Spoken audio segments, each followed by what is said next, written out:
This is what lamp working is all about. You can't do this at the furnace. This you can't begin to do on the furnace. This is really what it's made for.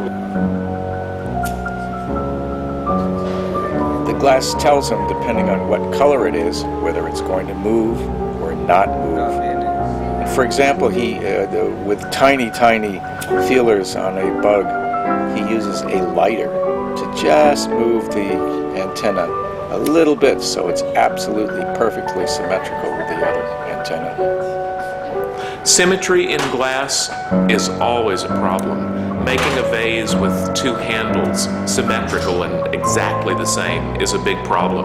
At the lamp, making these insects, everything has to be done perfectly, but it has to be done perfectly twice and perfectly symmetrically.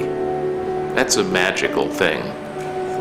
Sometimes when you watch him work, you see he uses a relatively large glob of glass that is pretty liquid to use as a tool, and he can make the tiniest of legs and details. It's amazing that some of these teeniest elements of things like antennae and limbs are made from these big amorphous blobs of hot glass.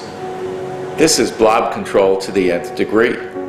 Vittorio is making a microscopic crab with 2 claws, 8 legs, and in 2 colors. Incredible!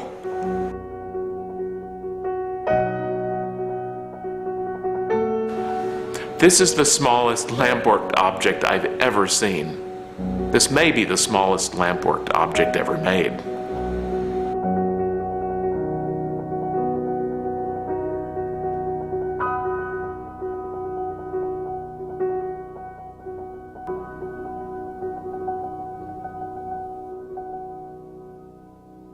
Vittorio's father was a fisherman, and Vittorio grew up on the water, knowing nature, loving nature.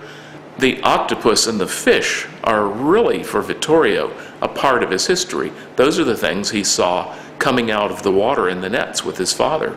So ever since, Vittorio has been inspired by this infinite palette of subject matter from nature.